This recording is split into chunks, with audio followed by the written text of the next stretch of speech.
અવધ નગરીમાં આજે આનંદ છે। ચારે બાજુ ભક્તિમય માહોલ જામ્યો છે। આજે આખો દેશ રામ ભક્તિના રંગે રંગાયેલો છે। દાયકાઓ બાદ અયોધ્યાના આંગણે આ અવસર આવ્યો ત્યારે અયોધ્યાની રોનક જોવા જેવી છે। આરાધ્ય દેવને આવકારવા અયોધ્યાના રસ્તાઓ સજ્જ થઈ ગયા છે। આ શુભ અવસરના સાક્ષી બનવા સમગ્ર રામનગરી અત્યારે સજ્જ છે। અયોધ્યાના કણકણમાં આજે ભક્તિરસનો ભાવ જોવા મળી રહ્યો છે।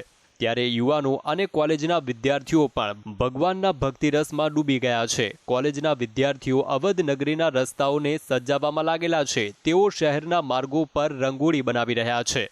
हमारे राम अयोध्या आ रहे हैं, करीब शायद 500 वर्ष हो गए। उसके बाद इनका मंदिर बन रहा है, तो हम बहुत खुश हैं। इस वजह से हम सोच रहे हैं कि जब वो अयोध्या आए तो हमारी अयोध्या दुल्हन जैसी सजी हो। हम देख पा रहे हैं लता मंगेशकर चौक से हनुमान गढ़ी तक जो है हाँ। रंगोलियां बनाई जा रही हैं। हाँ, हम नॉन स्टॉप काम कर रहे हैं। आप सब स्टूडेंट हैं? जी। कितने लोग लगभग इसमें लगे हुए हैं काम में, कुछ ऐसा अंदाजा बता पाएंगे? जैसे हमारे फैशन डिजाइनिंग डिपार्टमेंट के बच्चे हैं और फाइन आर्ट्स के बच्चे हैं। जी। कब से आप शुरू कर दिया आप लोगों ने? हम लोगों ने कल लगभग 12 बजे से स्टार्ट किया था। हम लोगों ने 5 बजे तक काम किया था। અયોધ્યામાં લતા મંગેશકર ચોકથી હનુમાન ગઢીના રસ્તાઓ પર વિદ્યાર્થીઓએ સુંદર રંગોળી બનાવી છે। ભારતીય સભ્યતાના સંરક્ષક સ્વયં હનુમાનજી જ્યાં બિરાજમાન હતા તે હનુમાન ગઢી હોય કે ભગવાન રામે નિવાસ કર્યો હોય તે કનક ભવન, વેદ અને લોકોની વચ્ચેથી ભગવાન રામની પરમ ચેતનાનો પ્રવાહ વહે છે। ત્યારે ભગવાન રામનું મંદિર તૈયાર થઈ રહ્યું છે, જેથી ભગવાનના સ્વાગત માટે અયોધ્યાવાસીઓ કોઈ કચાસ બાકી રાખવા માંગતા નથી।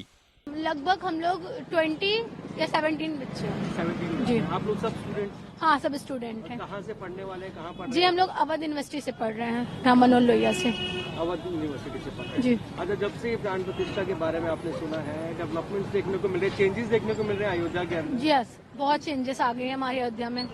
जी कुछ बता पाएंगे कैसे कैसे चेंजेस क्या आपने? जी, बहुत चेंजेस आ गई है। हमारी अयोध्या नगरी पहले से बहुत अच्छी हो चुकी है और बहुत ज्यादा चेंजेस अब आ गए हैं। तो ये कलर्स आप कब तक करेंगे या कितना भी आपका टारगेट है आगे बढ़ने का? अभी बहुत आगे तक जाना है। ખુદ શિવજીએ રામને પરમાત્મા, ઈશ્વર અને જગતગુરુ કહીને સંબોધિત કર્યા છે। આવા પરમ તત્વ ભગવાન રામનું મંદિર જ્યાં નિર્માણ પામ્યું છે એ અયોધ્યા નગરી ધન્ય છે। ભગવાન રામની જન્મભૂમિ અયોધ્યા રઘુવંશી રાજાઓની રાજધાની હતી। હાલમાં અયોધ્યાનો જે માહોલ છે તેની આભાર રામ રાજ્યની સ્થાપનાની યાદ અપાવે છે। Bureau report, GSTV।